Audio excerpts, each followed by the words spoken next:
I bought my dream house on Halcyon Street under a different legal entity, silent as a ghost.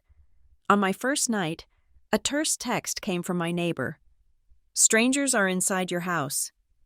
I opened the camera app to see three familiar silhouettes from my old firm, the one I'd just resigned from after reporting fraud.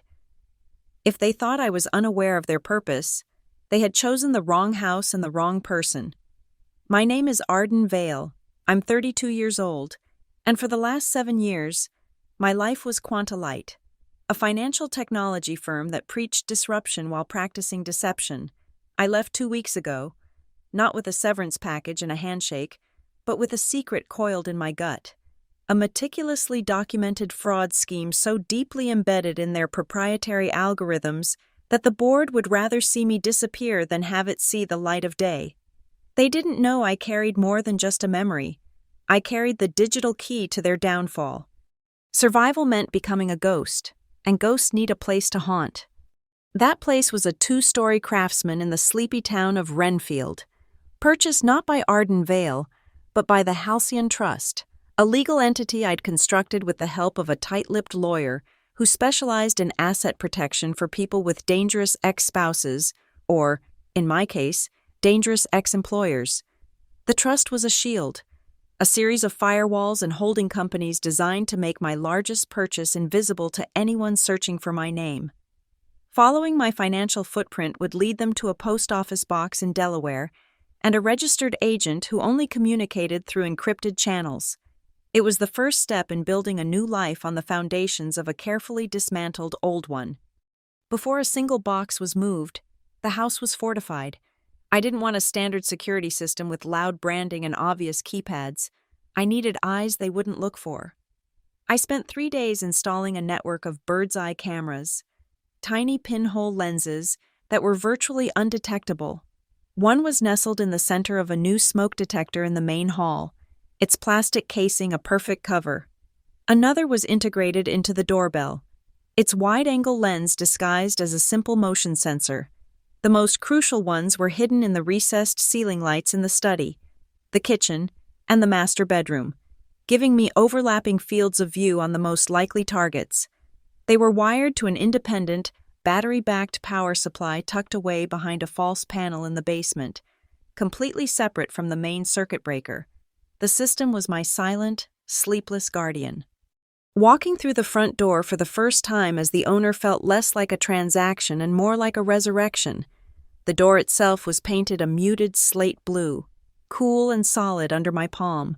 The previous owners had left the scent of their lives behind, faint traces of vanilla and old books, but it was quickly being replaced by the sharp, clean smells of my new beginning. The air was thick with the aroma of fresh paint and the faint resinous perfume of the pine trees that crowded the property line. I ran my hand along the oak banister, its grains smooth and worn, a silent witness to decades of other families' lives. This wasn't just a house, it was a fortress, a sanctuary. It was where I would be safe. I was in the kitchen, carefully unwrapping a set of wine glasses from layers of newspaper, when my phone vibrated against the granite countertop. It wasn't the familiar buzz of a personal call.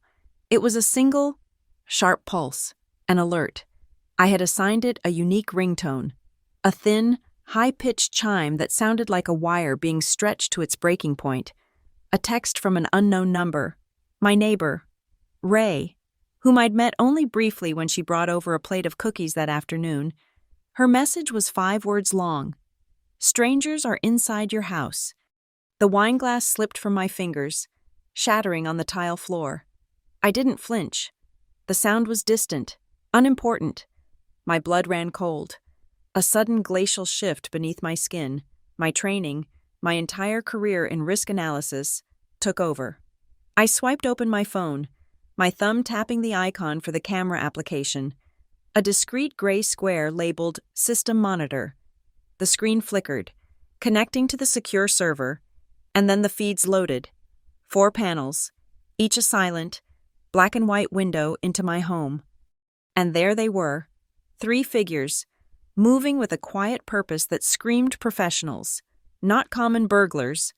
The first, A man with a baseball cap pulled low was methodically opening and closing drawers in the living room console.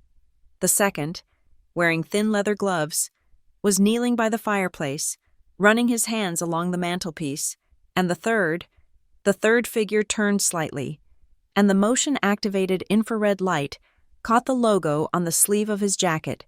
It was a stylized Q with a lightning bolt, the emblem for the Quantalight Corporate Marathon Team, Clive Rose Marathon Team, my former CFO. My first instinct was a primal scream in my skull. Call the police. Dial 911. Let the local authorities handle it. But a colder, more patient part of my brain slammed the brakes on that impulse. The police would file a report. Maybe catch them. Maybe not. They'd be charged with breaking and entering. Quantalight's lawyers would have them out on bail in an hour, and I would have shown my hand. They would know I was here, and they would know I was watching. No, this was an intelligence-gathering mission. For both of us. They were looking for something. I needed to know what, and I needed to let them think they were getting away with it. My fingers flew across the screen, my movements precise and automatic.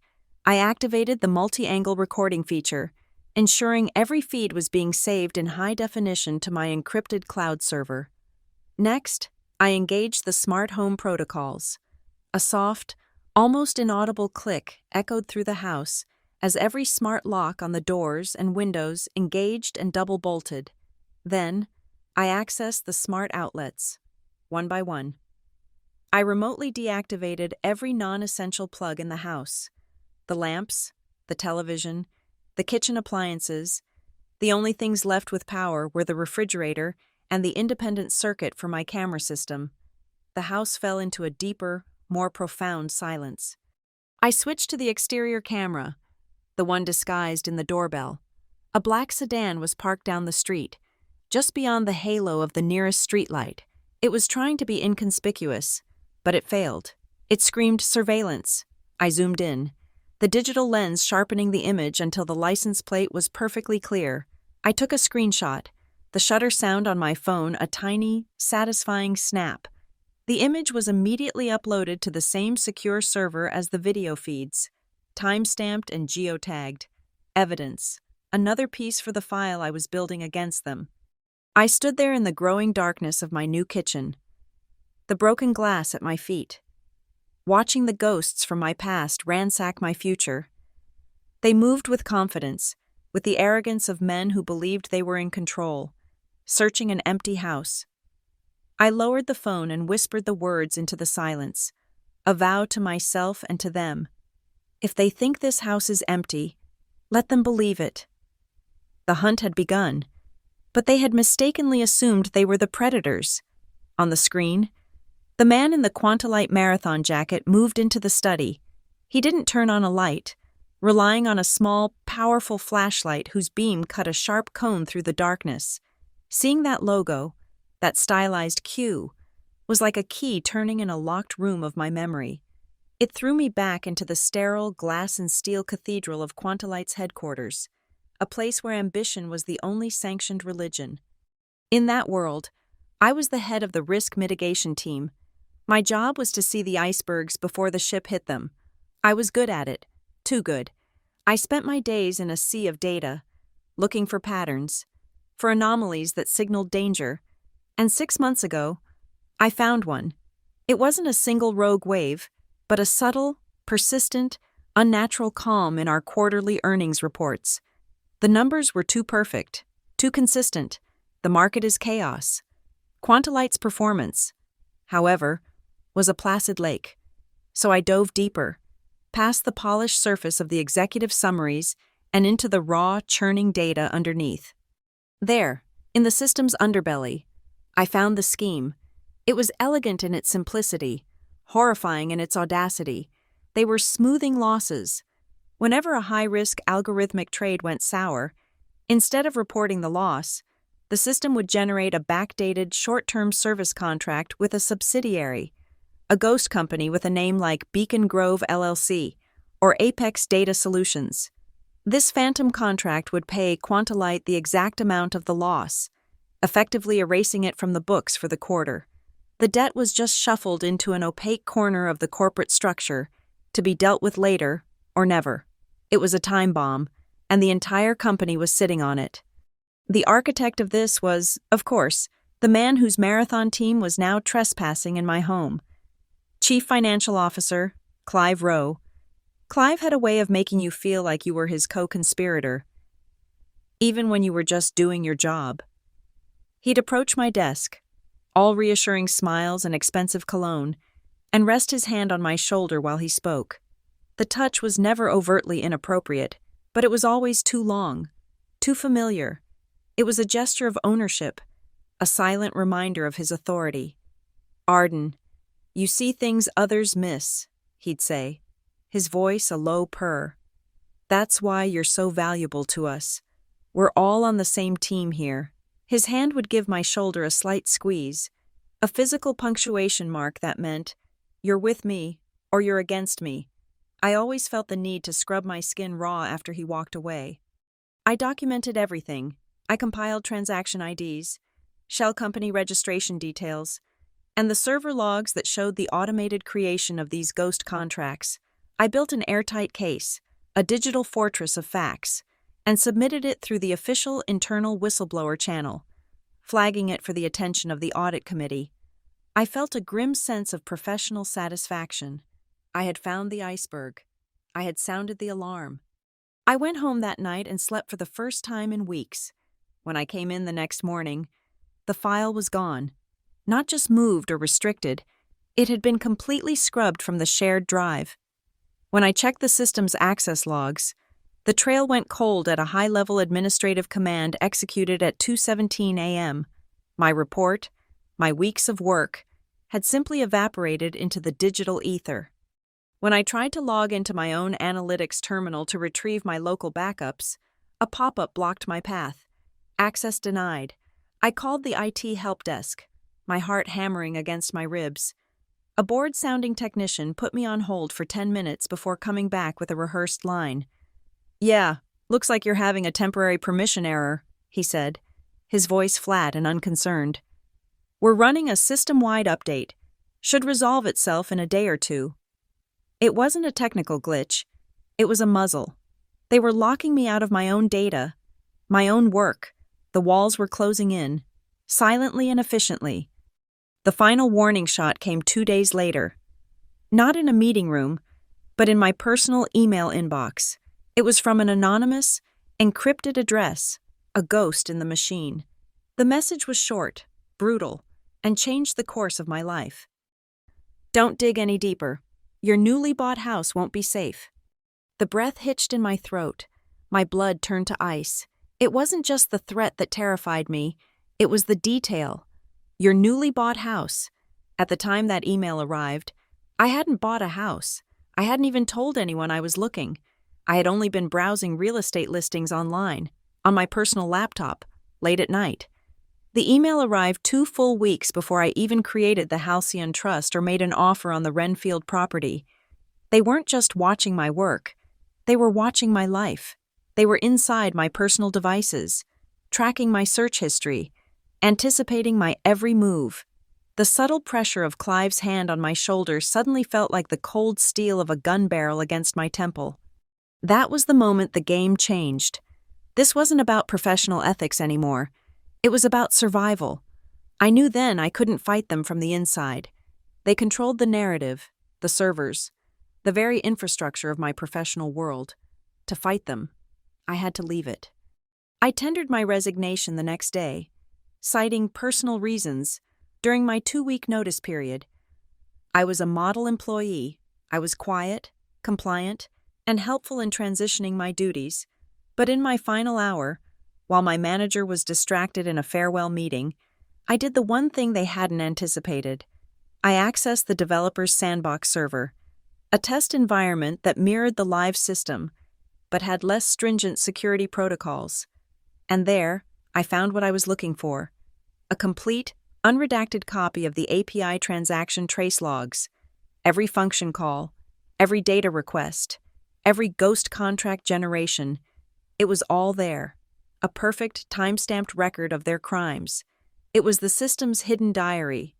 I copied the multi-gigabyte file onto a tiny encrypted microSD card and walked out of Quantalight for the last time with their entire conspiracy in my pocket. My closest friend on the team, Mara, had pulled me aside the day I gave my notice. Her eyes were wide with a mixture of fear and admiration. "Arden, be careful," she whispered, glancing nervously over her shoulder. "These people, they don't just fire you, they bury you. They have lawyers and private investigators on retainer. They can turn the whole town against you, make everyone think you're the criminal." She was right. They had already proven they were willing to cross any line. They expected me to run, to hide, to disappear and be grateful I was allowed to. They expected me to be silent, and I would be. But my silence wouldn't be the silence of fear. It would be the silence of a predator waiting in the weeds. I would let them believe they had won, that I was neutralized. I decided to turn their surveillance back on them, to make my quiet, new life the bait in a trap they would willingly walk into. And as I watched the man in the marathon jacket on my screen, Clive's man, running a gloved hand over the books on my study shelves, I knew the trap had just been sprung. This house, my beautiful, quiet sanctuary, was about to become a theater of operations. The performance was just beginning. My focus narrowed from memory to the immediate tactical reality displayed on my phone's screen. The initial shock had receded, replaced by a cold, flowing clarity. This was no longer my home. It was a monitored environment, and I was the administrator. I swiped to a different tab in the application. One labeled Activity. A wireframe schematic of the house appeared. A two-dimensional dollhouse. I tapped an icon that looked like a thermal image. The schematic immediately populated with 3 pulsing red blotches, heat signatures, 3 active targets. One was in the kitchen, just as I'd seen on the video feed. A second was now in the small closet under the main staircase. The third was on the second floor, in the room I had designated as my home office and study. Their movements were methodical, a slow, deliberate sweep. A soft chime alerted me to a system status change. Secondary circuit breaker, offline. I saw it happen on the basement camera feed. The gloved man had found the electrical panel and flipped a row of switches, killing power to the main living areas, a professional move. Amateurs would have thrown the main breaker, but that's too noisy, too obvious. They wanted the house to appear normal from the outside. They were skilled, but their skill was based on standard assumptions. They assumed the security system was tied to the main grid. They hadn't accounted for a paranoid risk analyst who had designed a completely redundant, battery-backed circuit just for her eyes and ears. The feeds didn't even flicker. On my screen, the house was dark, but my vision was perfect. I toggled between the cameras, my thumb moving with an unnatural calm. In the upstairs study, the man with the baseball cap was moving with purpose. He ignored the empty bookshelves and the bare walls. He went straight for the antique mahogany desk I'd bought, the only piece of furniture in the room. He didn't ransack it. He simply pulled open the single, wide center drawer. It was completely empty. I'd made sure of that. His posture sagged for a fraction of a second, a minute expression of frustration visible even in the grainy infrared. He closed it, the sound a dull thud in the silent house. Downstairs, the gloved man was now at the closet under the stairs. On the schematic, his heat signature was stationary. I switched to the hallway camera, which had a clear line of sight. He had pulled up the corner of a small area rug I'd placed there. His flashlight beam was pointed at the floorboards. Again, a targeted search. How could they possibly know to look there? I felt a chill that had nothing to do with the night air. They didn't just have an objective. They had a map. I had studied the original blueprints of the house, filed with the county clerk's office. An old, disconnected telephone junction box was located under those specific floorboards. Only someone who had reviewed the official county plat and building records would know that. They had done their homework. They were looking for a specific hiding place, one they believed I would use. I toggled on the audio feed from the hallway camera. The microphones were incredibly sensitive, designed to pick up whispers from across a room. The air was filled with the sound of their quiet breathing, the rustle of their clothing. Then, a low murmur. It was the gloved man. speaking to the third intruder, the one in the Quantalite jacket who had just come down the stairs. "Not here. The schematics were clear." The jacketed man responded, his voice a low growl. "Check again. The drive is a card, thumb-sized. She would have hidden it deep." "She—" The word hung in the air, amplified in my ear. Not they or the owner. They knew it was me. This wasn't a speculative search of a former employee's new property. This was a targeted retrieval operation directed at Arden Vale. They knew I had the micro SD card, they knew what was on it, and they had a damn good idea of where I might conceal it. My gaze snapped to the man in the jacket. He had turned to face the camera more directly as he spoke. I pinched the screen, zooming in, the image pixelating slightly before the software sharpened it. The camera's resolution was military grade. The logo on his sleeve was clear, but I was looking for something else. There, on the cuff, just above the glove line, was a small, custom embroidery in dark blue thread, 3 capital letters, ROWs. I knew exactly what it was. Every year, Clive Rowe sponsored a team for the Corporate Challenge Marathon. For the runners who finished in the top 10%, he would have their jackets custom embroidered with his initials as a mark of personal commendation. It was a status symbol within the company, a sign that you were part of the CFO's inner circle.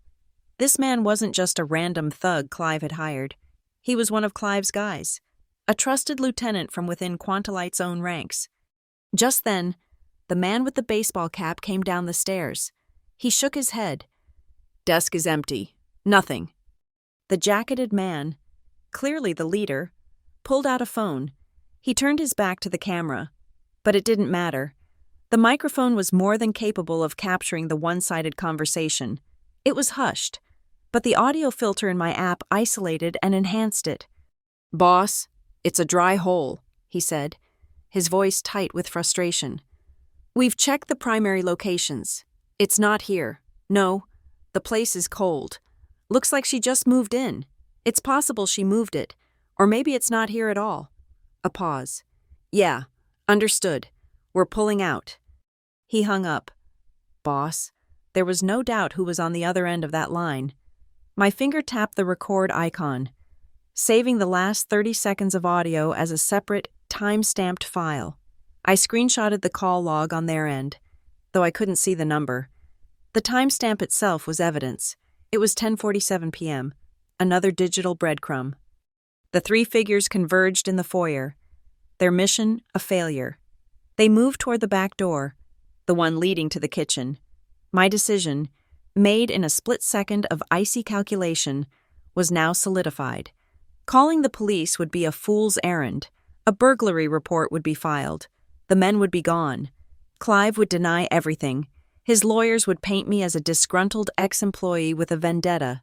Manufacturing evidence. The break-in would be dismissed as a random crime, a tragic coincidence. They would muddy the waters until the truth was completely obscured. No, I didn't want justice from a police report. I wanted retribution in a boardroom. I didn't want them charged with trespassing. I wanted them exposed for corporate espionage and securities fraud. To do that, I needed more than just a grainy video of men in my house. I needed a complete, undeniable chain of evidence that connected these 3 men directly to Clive Rowe and the Quantalite fraud. I needed to let them think they were in control. Let them make more mistakes. This break-in wasn't the endgame. It was the opening move, and they had just shown me their entire strategy. My house was the board, and they were playing right into my hands.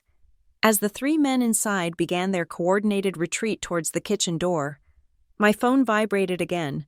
Another text from Ray.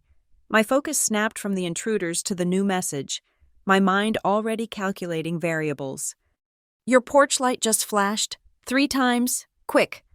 My blood ran cold for a second time that night. The porch light was a simple fixture, not connected to my smart home system. I had no remote control over it, and I certainly hadn't programmed any flashing sequence. It wasn't a malfunction, it was a signal. Someone outside was communicating with the team inside, or perhaps testing the external environment. They were more sophisticated than I'd thought. This wasn't just about a quick search. It was a professional operation with external support. I pressed the call icon next to Ray's number. She answered on the first ring, her voice a frantic whisper. "Did you see my text? What's happening? Should I call the police?" "No," I said, my voice low and even, a stark contrast to her panic. I needed her calm. I needed her to be a witness, not a casualty. "Ray, listen to me very carefully. Stay away from your windows. Do not let them see you. Do you have a security camera on your front door?" "Yes, a video doorbell. Why?" "Turn it on. Point it at my house. Just let it record the entire front of my property. Do not go outside. Do not do anything else. Just let it record." There was a pause, the sound of her shaky breath down the line. Okay, it's recording. Arden, I'm scared. There's something else." "What is it?" I asked, my knuckles white as I gripped the phone. "There's a man," she said, her voice dropping even lower. "He's not with the others. He's been standing out back, by your fence line, near the trees. He's just watching. He's been there for at least 10 minutes, just standing outside your bedroom window." A fourth man, the lookout, the overwatch. My internal schematic of the situation instantly reconfigured. This was a 4-man team. My eyes darted back to the application on my phone, switching from the interior feeds to the one covering the backyard. And there he was, a tall, lean silhouette, partially obscured by the thick trunk of a maple tree at the edge of my property. He was perfectly still, a statue in the deep shadows, his attention fixed on the second floor of the house. The wind rustled the canopy above him, sending a cascade of dry leaves skittering across the lawn like dark, cursive script. He was the reason the porch light flashed. He was their eyes on the outside. My mind was racing, processing, connecting the dots. The team inside was the asset retrieval unit. The man outside was security and communication. They were a self-contained cell. "Ray, I'm sending you a picture," I said, my voice ablade. I navigated to the screenshot of the black sedan's license plate and sent it to her. "That's their vehicle. If you see that car start to leave in a hurry, tires squealing, fast, then you call 911, not before. Do you understand? Leave? They're still in there. And there's that man in your yard." "They're on their way out now," I said, watching the 3 red heat signatures converge near the back door on my screen. "Just watch the car. That's your only job. Can you do that for me?" "Yes," she whispered, her fear palpable through the phone. "Arden, what are you going to do? Please don't do anything crazy." I didn't answer her question directly. I was watching the fourth man. He hadn't moved. He was waiting for the internal team to emerge. I took a deep breath, held it, and let it out slowly. 30 seconds, a full 30 seconds of absolute silence, letting the plan form, solidify, and set in my mind. The data on the microSD card was the key to everything. But what they were looking for wasn't just the data itself. They were looking for the physical object, and I had a far better one to give them. But I had to plant it before they left. I had to go in. "Arden?" Ray's voice was a thin thread of panic. "I'm going in," I said, the decision as solid as the granite countertop beneath my hand. "What? No, are you insane? You can't. Call the police, for God's sake." "They won't find anything if the police come now," I explained, my tone leaving no room for argument. "The evidence isn't complete." I moved from the kitchen to the small mudroom that connected to the garage. My steps silent on the linoleum. I reached for a heavy-duty flashlight on a charging cradle. "Evidence? What are you talking about? Let the police handle it," she pleaded. I stopped at the door to the garage. "I need to get something that belongs to me," I said, the words encompassing everything. The data, my career, my safety, my future. It was all inside that house, waiting to be reclaimed. I ended the call before she could argue further. Then, I opened my phone's settings. My location services were shared with a single emergency contact, my sister. A safety protocol from a different life, for a different kind of danger. I navigated to the setting and toggled it off. A small pop-up asked for confirmation. Stop sharing location? I pressed it without hesitation. My digital self vanished from the grid. I was now completely alone. A ghost preparing to enter her own haunted house. I would not be using the front door, or the back. Months ago, when inspecting the house, I'd noted the old cellar access hatch on the floor of the garage, concealed beneath a stack of firewood from the previous owner. I had spent a weekend widening the opening and reinforcing the tunnel, creating a secure, hidden entry point into the basement. It was my emergency exit. Tonight, it would be my way in. The garage was cold and silent, smelling of concrete dust and gasoline. I didn't turn on the light. My eyes, already adjusted to the darkness of the kitchen, made out the familiar shapes of stacked boxes and covered lawn equipment. In the far corner, beneath a neatly piled stack of birch logs, was the cellar hatch. I lifted the heavy wooden door, the hinges making no sound. I had oiled them myself last week. A wave of cool, subterranean air washed over me. I swung my legs over the edge and descended the short ladder into the crawl space below. It was tight. A network of service tunnels just wide enough for a person to crawl through on their hands and knees. The air was thick with the scent of damp earth and stone. This was the house's secret anatomy, its hidden passages. I moved quickly, my flashlight held between my teeth, its beam cutting a steady path ahead. My destination was a small, grated vent that led directly into the back of the laundry room closet. I'd modified the grate to be removable from my side. A small click, and it swung open. I emerged into the pitch-black utility room, a silent phantom born from the house's foundation. In the corner, a tiny red light, no bigger than a pinprick, pulsed softly on a ventilation duct. It was the indicator for the hidden camera in this room, confirming it was active and recording. I was inside their perimeter, and they were completely blind to my presence. The plan I had formulated was not one of desperation, but of careful, layered foresight. I hadn't known they would come tonight, but I knew they would come eventually, and I had prepared the stage. The real evidence, the microSD card containing the unredacted API logs, was not in a place of conventional security. It was a place of mundane invisibility. I had taken the charging dock for a cheap robotic vacuum, pried open the plastic casing, and nestled the tiny card inside, right next to the power converter. I then replaced the factory-issued high-voltage warning sticker with a new, identical one, its adhesive sealing the hairline seam I had created. It was sitting in plain sight on the kitchen counter, looking like just another piece of unpacked electronics. They could tear the house apart and never find it. But they weren't meant to find it. They were meant to find the bait. Before moving into the house, I had placed a single item on the kitchen island, partially obscured by a stack of mail. It was a standard USB flash drive, black and unremarkable, except for a small, neatly printed label affixed to it. Audit 09, RAW. It was the perfect lure, referencing the very audit I had initiated.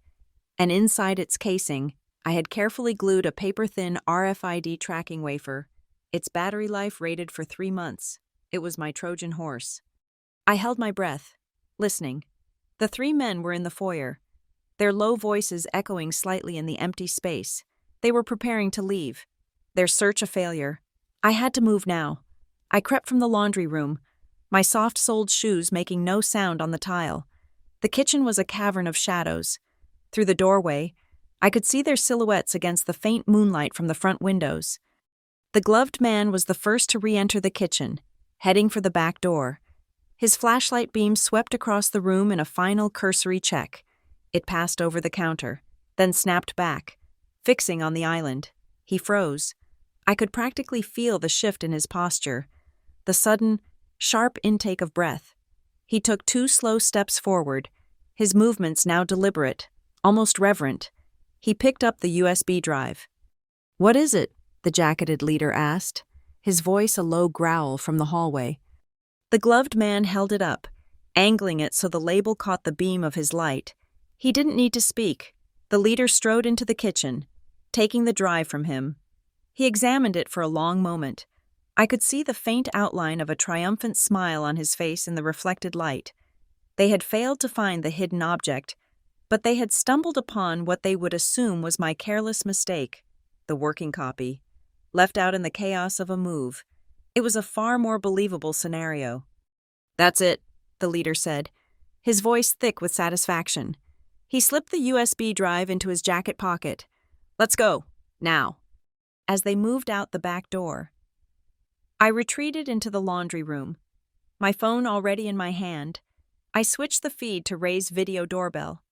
The image was clear, showing the entire front of my house and the street beyond. I then toggled to the live view of my backyard camera. The fourth man, the lookout, was still by the fence line. His phone was now at his ear. Even from this distance, I could see the tension leave his shoulders. He relaxed, nodding.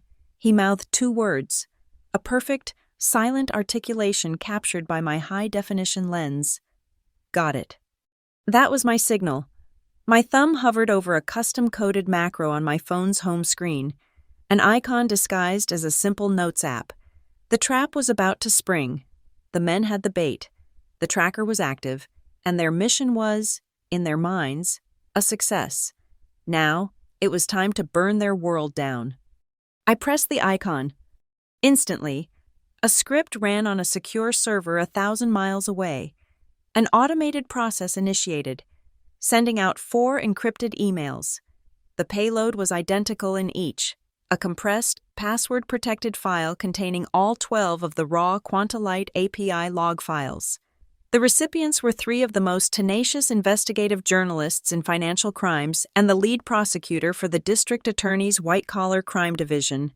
The email body contained no text, only a single, self-destructing hyperlink. The link, once clicked, would lead to a temporary page where the file could be downloaded. But its primary function was simpler. The moment it was opened, it would log the IP address, the device type, and the geographic location of the user who accessed it, sending that data directly to me. It was a digital tripwire. I retreated the way I had come, back through the laundry room, into the vent, and through the cold, dark crawlspace. As I sealed the cellar hatch in the garage, I could hear the faint sound of their car starting down the street. It didn't speed away. It pulled out calmly, trying to blend into the quiet suburban night. They were professionals to the end. Back in the kitchen, I stood in the darkness, the broken wine glass still crunching softly under my shoe. I opened the tracking app on my phone. A single blue dot had appeared on the map, pinging its location from the RFID chip inside the USB drive. It was moving steadily away from Halcyon Street, heading toward the freeway. They were taking my fake evidence away, and in doing so, they were creating an irrefutable, real-time data trail connecting them from my home to wherever they were going next. I watched the blue dot on the screen, a tiny smile touching my lips for the first time that night. It wasn't a smile of happiness or relief. It was a smile of grim, absolute certainty. The hunt was over. The execution had begun. "See you in the boardroom." "Clive," I whispered to the empty room. The hours that followed were a blur of adrenaline-fueled focus. I didn't sleep. I didn't even feel tired. I was an analyst again, back in my element. But this time the data wasn't just numbers on a screen. It was the digital ghost of a crime in progress. And I was its sole interpreter. My kitchen island became a command center. My laptop was open. Multiple windows displaying code, search queries, and the live tracking map. The blue dot representing the stolen USB drive moved with the steady, predictable flow of late-night traffic. It traveled south on the interstate for 20 miles before taking an exit into the city's financial district. The streets there were a canyon of darkened glass and steel. The dot slowed, then stopped. I zoomed in, the satellite image resolving from a generic grid into a specific, recognizable skyscraper. My breath caught in my throat. The building's digital label popped into view. The Sterling Tower, home to dozens of corporations, but its most prominent resident occupied the top 10 floors. Harbor and Sloan, Quantalight's notoriously aggressive corporate law firm. They hadn't taken the drive to a dead drop or a private residence. They had taken it directly to the lawyers. It was a move of supreme arrogance. They felt so untouchable that they brought evidence of their own crime into the very institution meant to defend them from it. They were building their alibi, preparing to analyze what I had, and I had a live tracker inside their fortress. For an hour, the dot remained stationary. I imagined the scene: the jacketed man handing the USB drive to a waiting lawyer, a late-night associate roused from sleep. I pictured them in a sterile conference room, the city lights glittering below, preparing to plug it into a secure terminal to dissect my carelessly left-behind data. Then, at 1:12 a.m., I got the notification I was waiting for. It appeared as a simple alert on my phone, a single line of text from the monitoring script I had written. Link 2. Accessed. My heart hammered against my ribs. Someone had clicked the link in the second email I'd sent, the one addressed to the lead prosecutor. But prosecutors don't work at 1 a.m. This wasn't the DA. This was someone else. I switched to my laptop, my fingers flying across the keyboard, pulling up the access log from the server. There it was. A single entry, glowing on the dark screen. The system had captured everything. The timestamp, 01:12:17 a.m. The user agent, a standard corporate Windows machine running a Chrome browser, and the IP address. It was a private, non-rootable address at first glance, but it was being funneled through a public-facing corporate gateway. I ran a reverse DNS lookup. The result came back in milliseconds, and I felt a surge of cold, electric triumph. The IP address resolved to a server block registered to Harbor and Sloan. They hadn't just taken the USB drive. They had somehow intercepted the email to the district attorney's office. Clive's paranoia ran deeper than I thought. He must have a mole, or a back door into their communications. It didn't matter. What mattered was that they had opened my package, and in doing so, had placed the weapons squarely in their own hands. I dug deeper into the logs, analyzing the network path. The access request had originated from a specific internal subnet, one whose server name was appended to the log entry.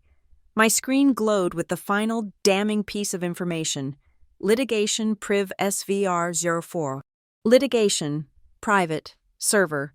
They had opened my evidence file, a file that was supposed to go to a prosecutor on their own internal server dedicated to legal defense. The chain of custody was now complete and irrefutable. It was a confession written in metadata. With that final link forged, the rest of the night was spent methodically assembling the pieces of the narrative, laying the bricks of Clive's downfall. First, the API logs themselves. I decrypted my true copy, the one on the microSD card, and began drafting a clear, concise executive summary. The data was undeniable. It showed the smoothing algorithm being patched out of the compliance module, not in. It proved that real-time loss transactions were being systematically rerouted and masked by the automated creation of contracts with a single entity, Beacon Grove LLC. A quick search of public business records showed Beacon Grove was a shell corporation registered in Delaware 2 years prior, with its registered agent being a firm known for providing anonymity services. Next, the black sedan, the license plate number, run through a public records database I paid for, came back registered to a fleet leasing company. I cross-referenced the leasing company with Quantalite's public vendor disclosures. It wasn't a direct match, but a deeper search for the vehicle's VIN, which I also managed to pull, showed its service records were billed to an entity called BGL Services, BGL, Beacon Grove LLC. It was sloppy, but arrogant people are always sloppy. A final search connected BGL Services as a registered peripheral security contractor for Quantalite, hired for executive protection and discreet logistical support. I had just connected the men in my house to a vendor on Quantalite's payroll. Then, I went for the personal link. I pulled up the anonymous email I had received. Your newly bought house won't be safe. The phrasing had always felt slightly off. I logged into an archived copy of my Quantalite email account and ran a search through years of communications from Clive Rowe. I was looking for a specific linguistic pattern, and I found it, in over a dozen emails, when writing quickly or informally. Clive consistently dropped the definite article, the. He wrote things like, send report to my office, not send the report. He wrote, we need to close loophole, not close the loophole, and there it was, in a memo from 2021.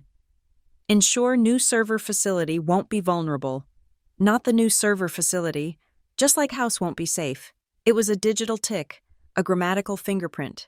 On its own, it was circumstantial, but as part of a larger mosaic, it was the artist's signature. As the first hints of dawn began to soften the edges of the night sky, I began to print. Page after page spilled out of my laser printer. The server logs, the IP trace, the vehicle registration, the BGL contract link, screenshots of Clive's emails next to the anonymous threat, stills from my security footage of the man with "Roe" on his cuff. I organized it all into a single, devastating dossier, numbering each piece of evidence in a clear forensic timeline. I scanned the entire package and uploaded it to the state's official Securities Commission whistleblower portal, submitting it under my real name. The trap was no longer private. It was now a matter of public record. My final move was the one I had prepared for months ago. It was my checkmate. When I resigned, I had cashed out a portion of my vested retirement funds, but instead of moving the money to a personal bank, I had funneled it through a series of anonymous brokerage accounts and purchased a small but significant block of Quantolite common stock, enough to qualify as a minority shareholder with the right to attend emergency meetings. I went to the investor relations portal and saw the alert. An emergency session had been called for 10 a.m. to discuss urgent corporate governance matters. I formally registered my attendance. I would not be coming as a whistleblower or a victim. I would be coming as an owner. I sent a quick encrypted message to Ray, thanking her and asking her to export the raw video file from her doorbell camera. When she sent it, I ran it through a hashing algorithm, generating a unique digital signature that would timestamp it and prove it hadn't been altered. Another piece of evidence locked in place. The sky was now a pale, bruised purple. My work was done. The dominoes were lined up, and I just needed to show up to push the first one.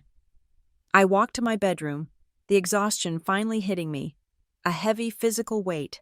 I set my alarm for 5:40 a.m., allowing myself exactly 1 hour of sleep. In the memo field for the alarm, I typed 2 words: "End this." The boardroom on the 23rd floor was a glass box suspended over the city, a sterile observation deck for the masters of the universe. Sunlight streamed through the floor-to-ceiling windows, glinting off the polished mahogany of the long table. The 10 members of the Quantolite board were already seated, their faces a mixture of confusion and irritation.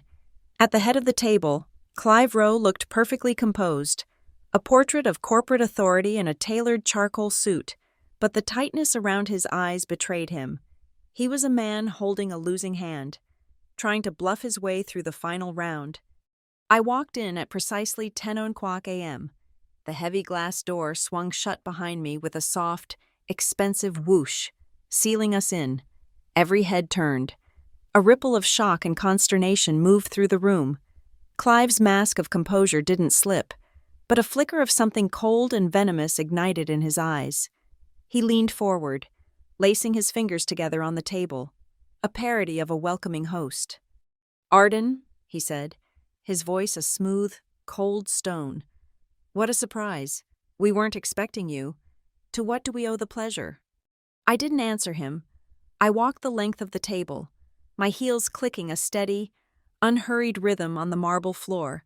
I placed my leather briefcase on the table, opened it, and took out a single, slim file folder. I didn't hand it to anyone. I walked to the center of the table and began to lay out its contents, one by one, like a dealer revealing a hand of cards. First, a glossy 8x10 photograph, a still from my security camera, 3 men in my living room, another photo of the black sedan's license plate, perfectly clear, a printout of the API logs, a dense forest of code with the Beacon Grove LLC transactions highlighted in yellow, and finally, a single sheet of paper with the IP address trace, showing a direct line from my evidence server to a machine named Litigation Priv SVR04 at the law firm of Harbor and Sloan. A heavy silence fell over the room, thick and suffocating. The board members leaned forward, squinting at the documents. Quantolite's general counsel, Marcus Thorne, a man whose face seemed permanently fixed in a condescending sneer, was the first to speak. He pushed the photos away with a disdainful finger. "This is absurd," he scoffed. "Whatever this is, it's clearly inadmissible. Any evidence obtained through illegal surveillance is fruit of a poisonous tree. This meeting is over." He made a move to stand, but my voice cut through the air, sharp and cold as shattered glass. I didn't look at him. I addressed the entire board. 3 points, Marcus, I said, my tone flat and devoid of emotion. First, the surveillance was conducted on my private property, which those men entered without my consent. Second, my camera system is legally installed and registered. And third, the final piece of evidence, the log showing your own law firm accessing a file intended for the district attorney, was not obtained by me at all. That link was opened voluntarily from a computer on your network. I paused, letting the words sink in. You didn't find a poisonous tree. You picked the apple yourselves. Thorne sat back down, his face flushed. I turned to the large monitor at the end of the room and connected my laptop. The screen flickered to life, showing my desktop. I opened a video file. The grainy black and white footage of my study filled the screen. The board watched, mesmerized, as the 3 men moved through my home.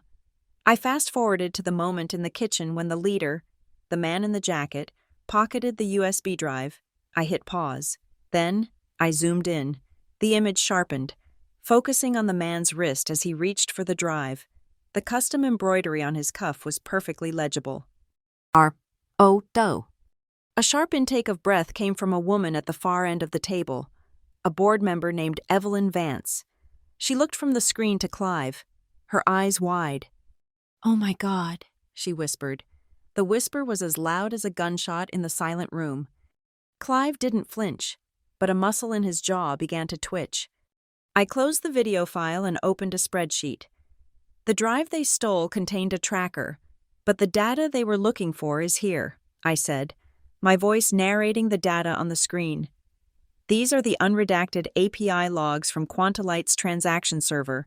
They show a pattern of routing losing trades through a ghost subsidiary, Beacon Grove LLC. I clicked to another tab. These are the invoices from Beacon Grove, billing Quantalite for consulting services. And this, I said, clicking a final time, is a calendar overlay. The dates of the largest invoices from Beacon Grove match to the day, with the dates of executive committee meetings where Clive proposed, and was praised for, his new cost optimization synergies. The board members stared at the screen, the connections finally clicking into place. They hadn't been benefiting from Clive's genius. They had been benefiting from his fraud. Another man, a minority shareholder I didn't recognize, leaned forward, his brow furrowed. He pointed a pen at the IP address log I had placed on the table. "I have a question," he said, his voice cutting through the tension. He looked directly at Marcus Thorne.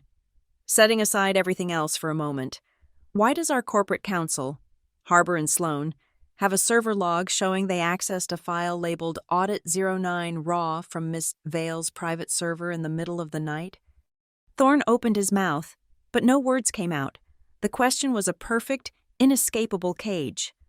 I let the silence hang for a moment before I delivered the final, thematic blow. "The men who were in my home last night thought they were invisible," I said, my voice low but carrying to every corner of the room. "They thought they were ghosts, but they forgot that in today's world, there are no ghosts. There is only data, and data has a memory." That's when Clive finally broke. His carefully constructed composure shattered, and the raw, snarling animal underneath was revealed. He pushed his chair back and stood up, his gaze locked on me, his face a mask of pure rage. "You have no idea what you've just done," he hissed, his voice a low, dangerous growl. "You think you can walk in here and burn everything down? You'll regret this for the rest of your very short life." The threat hung in the air, naked and ugly. Several board members flinched, but I remained perfectly still. I didn't react. I didn't need to. I had been waiting for that outburst. It was the final piece of the puzzle, the emotional confession to supplement the digital one. Without taking my eyes off him, I reached down and tapped the spacebar on my laptop. A voice filled the room, amplified by the conference phone's speakers. It was Clive's voice, but not his boardroom purr. This was the voice from the night before, tight, angry, and stripped of all pretense. "Boss, it's a dry hole. We've checked the primary locations. It's not here." It was the recording of his subordinate calling him from my house. I let it play. "It's possible she moved it, or maybe it's not here at all." And then, the final, damning command from the other end of the line, in Clive's unmistakable, snarling voice. "Just find it, get it, and be gone before dawn." The recording ended. Absolute. Dead silence descended on the room. The color drained from Clive's face, leaving it a sickly, waxy gray. He stared at me, his mouth slightly agape. The threat he'd made seconds before now utterly impotent. He was exposed, completely and totally. There were no more denials, no more legal maneuvers, no more room to lie. The CEO, a man named Robert Sterling, who had been silent until now, slowly rose to his feet.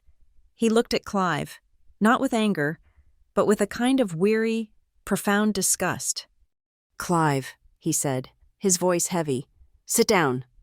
Clive crumpled back into his chair as if his strings had been cut. Sterling looked around the table at the stunned faces of his board. "I believe," he said, his voice trembling with barely controlled rage, "that we have a matter requiring an immediate emergency vote." The CEO's call for a vote hung in the air, severing the last threads of Clive's authority. The process that followed was not one of chaotic argument, but of cold, brutal efficiency. The corporate machine, designed for profit and self-preservation, now turned its gears toward excising a threat. Robert Sterling did not even sit down. He dictated the motion to the corporate secretary, his voice a low, steady monotone that filled the silent room. "Let the minutes reflect the following emergency motion," he began, his eyes fixed on Clive. "To place Chief Financial Officer Clive Rowe on immediate and indefinite administrative leave, effective immediately. To revoke all access privileges to Quantolite systems, properties, and accounts. To authorize the board to retain an independent forensic accounting firm and legal counsel to conduct a full and unrestricted investigation into the allegations of fraud and corporate malfeasance presented today, and to fully cooperate with any and all law enforcement agencies in their subsequent inquiries." He paused. "Do I have a seconder?" Evelyn Vance's voice was clear and sharp. "Seconded." All in favor. It was not a chorus of ayes. It was a silent, unanimous raising of hands. 10 hands went up around the table. Clive sat alone, a man on a shrinking island, watching the tide of his own making come in. The motion was carried. In the space of 90 seconds, Clive Rowe went from being one of the most powerful men in the company to being a non-person. As this was happening, a flurry of silent activity was taking place. Marcus Thorne, the general counsel, had been typing furiously on his phone. A moment later, a notification pinged on Sterling's laptop. He glanced down, then read the subject line aloud in a voice dripping with contempt. "An email from Harbour and Sloan," he announced to the room. "Effective immediately. They are withdrawing as counsel for Quantolite, citing an unforeseeable conflict of interest that irreparably compromises their ability to provide impartial advice." He looked at Thorne. "It seems your ship has sailed. Marcus?" Sterling then picked up the conference phone and dialed a 4-digit extension. "John, it's Sterling. Please escort the 2 detectives from the Financial Crimes Unit up to the 23rd floor boardroom. They should be waiting for you in the lobby. And please hold all elevators." He hung up. He had not called 911. The authorities were already here. I had told the district attorney's office what time the meeting was scheduled. They had been waiting. I walked over to the windows, watching the traffic flow below. A board member was already on the phone with the Public Relations Department, dictating the narrative they would spin. I could hear phrases like isolated incident and the unilateral actions of a single individual. They were building a firewall to protect the stock price. A moment later, The news ticker on a flat-screen TV in the corner of the room updated. QNTL shares dip 1.8% on news of CFO suspension. It was a tremor, not an earthquake. The market would believe their story. For now. But I knew that in the inboxes of 3 journalists, a much more detailed story was waiting. A story of a systemic fraud, complete with a full chain of evidence that implicated more than just one man. The press release was a flimsy paper shield against the storm that was coming. I felt it then, not a smile, not a surge of victory. It was something quieter, more profound. I took a deep breath, and as I exhaled, a knot of tension I had been carrying for 7 months, a physical weight in my chest and shoulders, finally, completely dissolved. It was like setting down a bag of sand I hadn't even realized I was carrying. The constant, low-frequency hum of fear and vigilance in the back of my mind simply ceased. The boardroom door opened, admitting 2 plainclothes detectives. They were calm, professional, their presence sucking the remaining corporate pomp out of the room. One of them, a woman with tired eyes, approached me. "Ms. Vale, I'm Detective Harding." I nodded and handed her a duplicate of the folder I had brought, now sealed in a large evidence bag. "This is a copy of what I sent to the district attorney's office last night. It contains the complete data set." "We received it," she said, taking the bag. "Thank you." As the detectives approached the table, Evelyn Vance came to my side. She was a formidable woman, sharp and intelligent, and now she looked at me with a new, sober respect. "Arden," she said, her voice low, "what you did today, it was extraordinary. The board has authorized me to make you an offer. We want you to come back, as an independent consultant, help us rebuild the risk department, help us fix the vulnerabilities you found. You can name your price." It was the ultimate validation, the offer of power, of money, of the chance to return as a savior to the very place that had cast me out. I looked past her, at the city skyline, a landscape of glass and ambition that no longer held any appeal. "Thank you, Evelyn, but I'm not interested." "Why?" she asked, genuinely bewildered. "You could write the rules." I turned my gaze from the window and met hers. "I don't want to write the rules," I said, and the simplicity of the truth felt like a revelation. "I just want my house to be quiet." Our conversation was interrupted by the scrape of a chair. The detectives were standing over Clive. "Mr. Rowe, would you please stand up? We need you to come with us." Clive stood slowly, mechanically. As the second detective placed his hands behind his back, there was a quiet, metallic click, the sound of the handcuffs locking into place. The bright morning sun, streaming through the window, caught the polished silver of his expensive cufflinks, the same ones he always wore. For a moment, they flashed, a final, brilliant glint of a power that had just been extinguished. He didn't say a word as they led him from the room, his eyes vacant, fixed on a future that had just collapsed into ruin. As the door closed behind them, the shareholder who had asked the damning question about the law firm approached me. He was an older gentleman, and his face was etched with a genuine shame. "Ms. Vale," he said quietly, just for me to hear. "I am truly sorry. We should have had a system. We should have listened." I offered him a small, non-committal nod. His apology was for the board, not for me. I walked back to the table, to the spot where I had stood when I first walked in. The air in the room felt different, lighter. The oppressive weight of Clive's presence was gone. I unplugged my laptop and closed the lid. The soft click was a sound of finality. For the first time in months, the frantic, ringing alarm bell inside my head was silent. There was only quiet. I turned and walked out of the boardroom, not looking back, leaving them to clean up the wreckage. The drive back to Renfield felt like crossing a border into another country. I left the city behind, a landscape of hard angles, reflected sun, and nervous energy. As I drove, the skyscrapers receded in my rearview mirror, replaced by the widening sky and the green, rolling hills of the countryside. By the time I turned onto Halcyon Street, the world had softened. The late afternoon sun filtered through the canopy of old oak trees, painting dappled light on the quiet pavement. My house was waiting, no longer a stage for a conflict, but a silent, patient sanctuary. I walked in through the front door, and this time, the feeling was entirely different. The air wasn't charged with the electric hum of a trap waiting to be sprung. Instead, it was warm and smelled faintly of toasted bread and cinnamon. A scent that drifted over from Ray's kitchen next door. It was the smell of ordinary life, a welcome I hadn't realized I was so desperate for. The house felt like it could finally breathe, and so could I.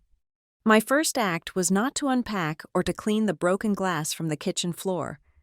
I went to the small mudroom where I had left my briefcase, which now contained the evidence bag with the fake USB drive the police had returned to me after logging it. I took out the small black drive, the object that had so perfectly fulfilled its purpose. It felt inert in my hand, a harmless piece of plastic and metal, its power now spent. I had a small wooden box on a shelf, one I used for keeping old keys and sentimental trinkets. I took a silver pen and wrote on its lid, "The things that almost were." I dropped the USB drive inside. It landed with a soft, anticlimactic clatter. I closed the lid, putting a war to rest. Then, methodically, I began the process of reclaiming my home from its role as a fortress. I sat at my laptop and accessed the security system's administrative panel. I went through every single camera, one by one. I didn't disable them, but I changed their function. I reset all passwords, enabled a new, more complex two-factor authentication, and pushed a full firmware update to every device. This was no longer a system for catching intruders. It was now a system for peace of mind. It was the digital equivalent of locking the door at night. Later. As dusk began to settle, a small package I had ordered for overnight delivery arrived. I took the box out to the backyard. It contained a set of solar-powered motion sensor lights. I spent the next hour installing them along the back fence line, in the very shadows where the fourth man, the lookout, had stood his silent, menacing vigil. As darkness fell, I tested them. I walked toward the fence, and the world was instantly flooded with a clean white light. The deep pools of blackness where a threat could hide were gone, banished by a simple, automated sunrise. Just as I was finishing, I heard a soft knock on my back door. It was Ray. She was holding a small terracotta pot, from which sprung a vibrant cluster of purple heather. Her face, which had been a mask of fear the night before, was now relaxed and warm, her smile genuine. "I figured your house deserved a proper housewarming present," she said, holding out the pot. "Congratulations on your real house, Arden." I understood what she meant. Last night, this was just a property, a location. Today, it was a home. "Thank you, Ray," I said, my voice thick with an emotion I couldn't name. I took the plant from her. Its leaves were cool, its blossoms a shock of defiant color. After she left, I didn't put the plant in the kitchen or the living room. I took it upstairs to my bedroom and placed it on the wide windowsill, in the exact spot where the lookout's gaze had been fixed, where there had been a threat. Now there was life. It was a small, silent act of reclamation. As I stood there, looking out at my newly illuminated backyard, my phone chimed softly. It was a text message from a number I didn't recognize, but the preview showed the name of the lead prosecutor. The message was brief and professional, stripped of all emotion, yet it felt like a closing paragraph to the entire ordeal. "Ms. Vale, we have received the complete evidentiary package. The official process has now commenced. We will be in touch." I didn't need to reply. The work was now in their hands. My part was done. I went back downstairs to the hallway and knelt by the small closet under the stairs. I reached down and smoothed out the area rug that the gloved man had pulled aside. This time, I knew with a profound certainty that there was nothing to hide beneath it. It was just a rug, on a floor, in a house. That evening, I finally cleaned up the broken glass. I loaded the dishwasher, and its quiet, rhythmic sloshing was the only sound in the house. There were no more alert chimes, No more high-pitched tones of a wire stretched to its breaking point. I turned on a small speaker, and the low, mellow notes of a jazz piano filled the kitchen. I stood there for a long time, just listening to the sounds of a normal, peaceful evening. And in that quiet moment, I finally understood. I hadn't just bought a house. I had fought for it. I had faced down the ghosts of my past within its walls and banished them. I had purchased the property, yes, but I had to earn its safety. I had to reclaim its peace. And now, finally, it was truly mine. The next morning, I awoke not to an alarm, but to the sun. It was a gentle, insistent light, pouring through the bedroom window and painting a warm, perfect square on the hardwood floor. I had slept for 10 hours, a deep, dreamless, and profound rest that felt like it had reset my soul. The house was utterly silent, not with the tense, listening silence of the night before, but with a deep, settled peace. The war was over. The adrenaline had faded, leaving behind not exhaustion, but a vast, clean emptiness. I made coffee, the simple, domestic ritual feeling foreign and miraculous, the gurgle of the machine, the rich aroma filling the kitchen. These were the sounds and smells of a life I had bought, but had not yet allowed myself to live. I took my mug and walked through the house, a slow, deliberate patrol. The living room was just a living room. The hallway was just a hallway. The sunlight had chased away all the ghosts. I stood for a long moment in the study, looking at the empty mahogany desk. Last night, it had been a target, a point on a strategic map. Now, it was just a beautiful piece of furniture waiting for a computer and a stack of books. I went back to the kitchen, sat at the island, and picked up my phone. My thumb hesitated for a second over the gray system monitor icon. It had been my weapon, my shield, my window into the conspiracy. Now, it felt like a relic from another lifetime. I opened the app one last time. The 4 familiar panels blinked into existence. The images were no longer the stark, high-contrast visions of the infrared night. They were washed in the soft, forgiving light of morning. Everything was still, empty, peaceful. The heat map schematic, which had pulsed with the anxious red of intruders, was now a placid, uniform blue, cool, safe. I started my final procedure. This was not about security. It was about closure. I selected the camera feed for the living room. On the screen, I could see the couch, the fireplace, and the dust motes dancing in the sunbeams. I swiped left, and a menu appeared. The option was simple: disable feed. I pressed it. The panel on my screen went black, replaced by a simple, grayed-out icon. One down. Next, the study.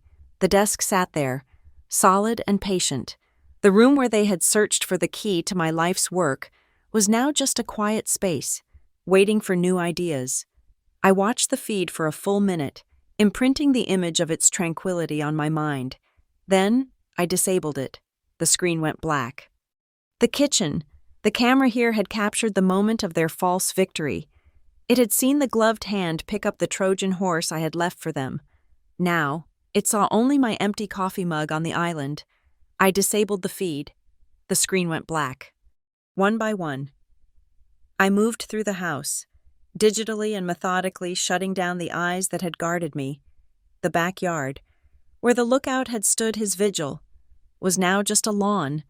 The new sensor lights glinting harmlessly in the sun. The basement, where the redundant power supply was hidden, was just a dark, cool space. I disabled them all, extinguishing each window into the past, until only one remained. The last active panel was the one from the front doorbell. The wide-angle lens showed my porch, the street, the gentle sway of the maple trees. It was the view the world had of my home. In the center of the lens, distorted slightly by the curve of the glass, was my own reflection. I stared at the image. It wasn't the face of an intruder, masked and menacing. It wasn't the face of a victim, wide-eyed with fear. It was just a face, the face of the woman who lived here, the homeowner, I closed the app and walked outside into the crisp morning air. My mailbox, a simple black metal box at the end of the driveway, still bore the temporary paper label the builder had put there. It read, in stark, impersonal letters, Halcyon Trust. It was the name of a legal fiction, a ghost I had created to hide behind. I peeled it off. The paper came away with a soft, tearing sound, leaving a faint, sticky residue. From my pocket, I took a small, custom-engraved brass plate I had ordered weeks ago. It was heavy and solid in my hand. It had 2 words on it, simple and clear. A. Veil. I peeled the adhesive backing off and pressed it firmly into place. It wasn't a mask or a shield. It was a name, my name. As I walked back to the house, my phone buzzed in my pocket. A news alert from a financial app I still had installed. I pulled it out and read the headline. Quantalight Emergency Shareholder Meeting Concludes. Results announced. I looked at the notification for a long moment. I felt no curiosity, no desire to know the details of the corporate bloodbath that had surely taken place. The fate of Clive, of the board, of the stock price. It was their story now, not mine. I swiped the notification away, dismissing it from my screen and from my life. I walked back into my quiet house and placed my phone face down on the kitchen counter. I put it on a shelf, next to the box of things that almost were. It was no longer a command center. It was just a phone. I stood at the threshold of the open front door, looking out at the peaceful street. The air was clean, the world was quiet, and the future was an unwritten page. I said the word aloud, a whisper to myself, a final command to the universe.